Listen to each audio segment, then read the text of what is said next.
Hey guys, இந்த வீடியோவில் போகிறோம் அப்படின்னு பார்த்தீங்கன்னா EZVZ ஆப்பில் எப்படி ஐபி கேமரா ஆட் பண்ணுறது என்றதை தான் நாங்கள் இந்த வீடியோவில் பார்க்க போகிறோம். ஸோ அதுக்கு நீங்கள் என்ன பண்ணணும்னா ப்ளே ஸ்டோர் போய்க்கொள்ளுங்க.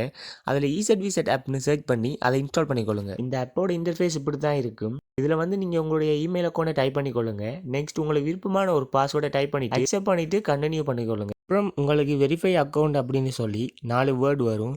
ஸோ அதை நீங்கள் டைப் பண்ணிவிட்டு அப்ளை பண்ணிக்கொள்ளுங்க. தென் நீங்கள் அப்ளை பண்ணதுக்கு அப்புறமா உங்களுடைய இமெயிலுக்கு 4 லெட்டர்ஸ் வந்திருக்கும். அதை பார்த்து டைப் பண்ணிவிட்டு ஓகே பண்ணிக்கொள்ளுங்க. அப்புறம் வந்து உங்களுக்கு வர நோட்டிஃபிகேஷன்ஸ் எல்லாத்தையுமே எனேபிள் பண்ணிக்கொள்ளுங்க. ஸோ நீங்கள் டிவைஸ் செலக்ட் பண்ணி கேமரா செலக்ட் பண்ணிக்கொள்ளுங்க. ஸோ நீங்கள் கேமரா செலக்ட் பண்ணதுக்கு அப்புறமா QR கோட் வரும். ஸோ அந்த ஸ்கேன் பண்ணிங்க அப்படின்னா நீங்கள் என்ன கேமரா வச்சிருக்கீங்களோ அந்த கேமரா இதில் ஷோ ஆகும். ஸோ அதுக்கப்புறம் நீங்கள் ஆட் பண்ணி கண்டினியூ பண்ணிக்கொள்ளுங்க. இந்த ஐபி கேமராவை எந்த பிளேஸில் ஃபிக்ஸ் பண்ண போகிறீங்களோ அந்த ஏரியாவை செலக்ட் பண்ணி டன் பண்ணிக்கொள்ளுங்க. ஸோ நாம் இப்போ ஐபி கேமராவை ஆட் பண்ணிட்டேன். நெக்ஸ்ட் என்ன பண்ணணும்னா அந்த கேமராவை செலக்ட் பண்ணிக்கொள்ளுங்க. சம்டைம்ஸ் வந்து உங்களுக்கு கேமரா வந்து தலைகீழாக இருக்கும். ஸோ இதில் நீங்கள் என்ன பண்ணணும் அப்படின்னா இதில் வந்து செட்டிங்ஸ் ஆப்ஷனை செலக்ட் பண்ணிக்கொள்ளுங்க. அதுக்கு கீழே பார்த்தீங்கன்னா இமேஜ் செட்டிங்னு இருக்கும். அதையும் செலக்ட் பண்ணிவிட்டு கீழே ஸ்க்ரோல் பண்ணிங்கன்னா ஃப்ளிப் இமேஜ் அப்படின்னு இருக்கும். அதை ஆன் பண்ணிக்கொள்ளுங்க.